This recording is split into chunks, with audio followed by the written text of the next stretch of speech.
सुमन को 5 से 6 लड़के ज़बरदस्ती कार में बैठा रहे थे। सुमन उनके साथ जाना नहीं चाह रही थी, पर वो लड़के सुमन से कह रहे थे कि अगर तुम मेरे साथ नहीं चली तो मैं तुम्हें बदनाम कर दूंगा। इसलिए ना चाहते हुए सुमन उनके साथ जाने लगी। तभी सुमन को अपने क्लास टीचर दिखे। सुमन ने चिल्लाकर कहा, सर ये लड़के मुझे छेड़ रहे हैं। टीचर आए और सुमन को उनसे छुड़ा लिया और अपने क्लासरूम में ले जाकर सुमन के साथ। दोस्तों, सुमन की उम्र 17 साल की थी। वो बहुत ही सुंदर लड़की थी। सुमन ने अपनी स्कूल की पढ़ाई कंप्लीट करके वो कॉलेज जाने को सोची, पर सुमन के गांव में कोई कॉलेज ना होने के कारण उसने शहर जाकर पढ़ने का फैसला लिया। सुमन ने अपनी माँ से बोला, माँ शहर जाकर पढ़ना चाहती हूँ। माँ ने कहा, बेटा तुम शहर में अकेले कैसी रहोगी। सुमन ने बताया कि उसके साथ उनकी सहेलियाँ जा रही हैं, वहीं पर किराए के कमरे में रहेंगी। सुमन का पिता बहुत जालिम था। वो नहीं चाहता था कि सुमन शहर जाकर पढ़े, इसलिए सुमन ने अपनी माँ से ही सारी बात बता दी थी। अब सुमन को इजाज़त मिलते ही वो शहर में पढ़ने के लिए आ गई। उसने अपने कॉलेज के बगल में एक कमरा किराए पर ले लिया और कुछ ज़रूरत के सामान के साथ रहने लगी। उसने अपने माता पिता से बोल दिया था कि मैं यहाँ अपनी सहेलियों के साथ रहती हूँ।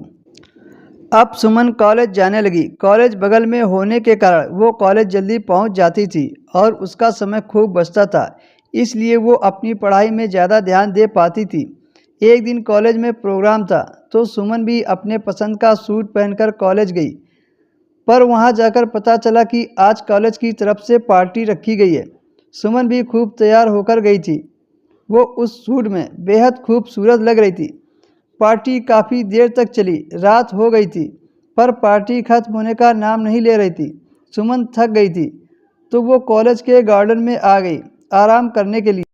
वहाँ पर आकर बैठी तो पास में बैठे लड़के ने उसे देखा और बोला, क्या माल है यार।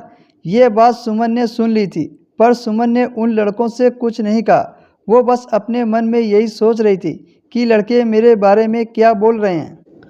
सुमन ज़्यादा थकी होने के कारण वो उसी पार्क में लेट गई, जिसके उसके बदन का आकार बहुत अच्छे से दिखने लगा। पर यह बात सुमन नहीं समझ पाई। वो थकी होने के कारण वो पार्क में लेटी थी। तभी एक लड़का सुमन के पास आ गया और बोला, मैडम तुम बहुत खूबसूरत हो। इतना कहकर उसने सुमन का हाथ पकड़ लिया। सुमन ने झटके से हाथ छुड़ाया और बोली, चले जाओ यहाँ से। तभी वहाँ पर 5 से 6 लड़के आ गए और ज़बरदस्ती वैन में बैठाने लगे। वो लड़के ये भी कह रहे थे कि अगर तुमने शोर मचाया तो मैं तुम्हें बदनाम कर दूंगा और बोलूँगा कि यही कह रही थी कि मुझे यहाँ से ले चलो अपने साथ। ऐसी बातें सुनकर सुमन ने कुछ नहीं कहा और उनके साथ जाने के लिए तैयार हो गई, पर एक तरफ से वो डर भी रही थी कि ये 5 से 6 लड़के हैं। इतने में सुमन को अपने क्लास टीचर दिखे तो उसने चिल्लाकर कहा, सर जी ये मुझे छेड़ रहे हैं।